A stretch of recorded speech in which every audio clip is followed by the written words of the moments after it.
There it is. The new roof is done on the shed.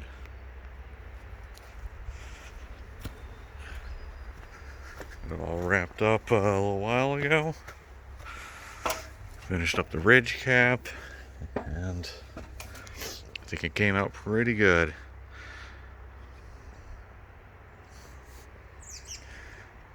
So what I ended up doing was instead of using that piece I had before, when I cut these short pieces, which are 2 panels, I had the whole other side of the sheet left over, which was now worthless because there was only one of these humps in it.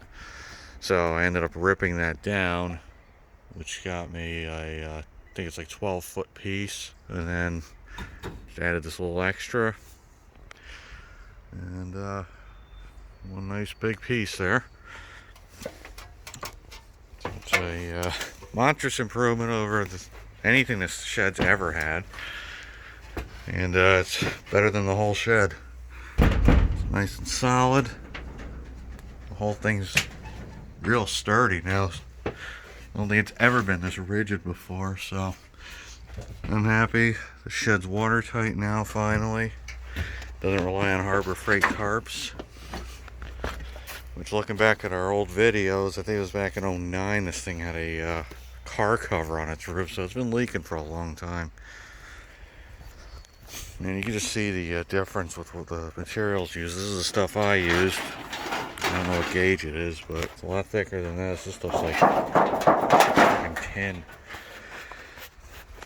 So I used for all the cuts a cross going this way across the sheet. I ended up using the angle grinder with a cutoff wheel, which it worked alright. These cheap ass blades suck. You could get like 2 cuts out of them before there's nothing left.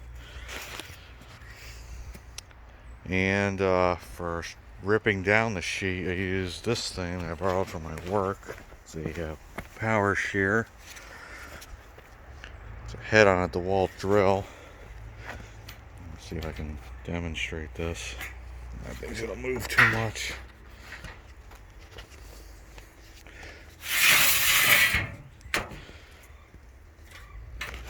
Stand it up.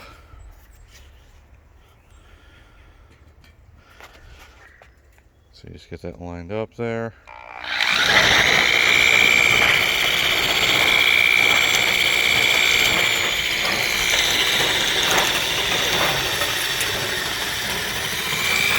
Yeah, normally you cut on a straight line, but I'm going to do this one-handed.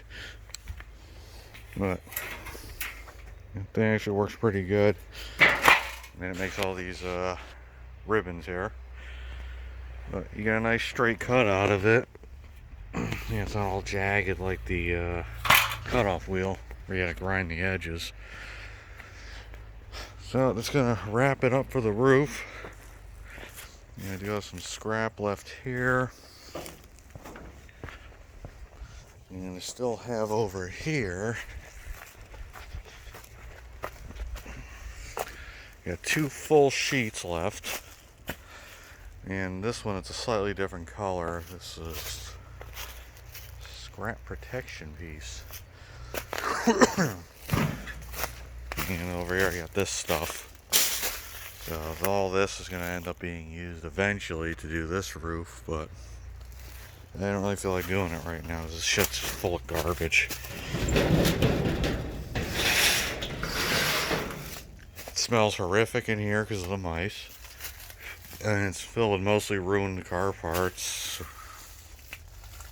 And just absolute garbage at this point, so. It smells like mouse and mothballs now. I hurled a bag of mothballs, but you can see there's freaking nests everywhere. I gotta clean this thing out. There's a lot of stuff that could just get thrown out in here. But this thing suffered the same fate as the other shed where the roof collapsed. You can see the mangled joist. And this one will be a quick job compared to that monster. But like I said, I gotta clean this out. See if there's even anything worth saving in here. So, that'll be it for this project. Here's the shed's fancy new roof.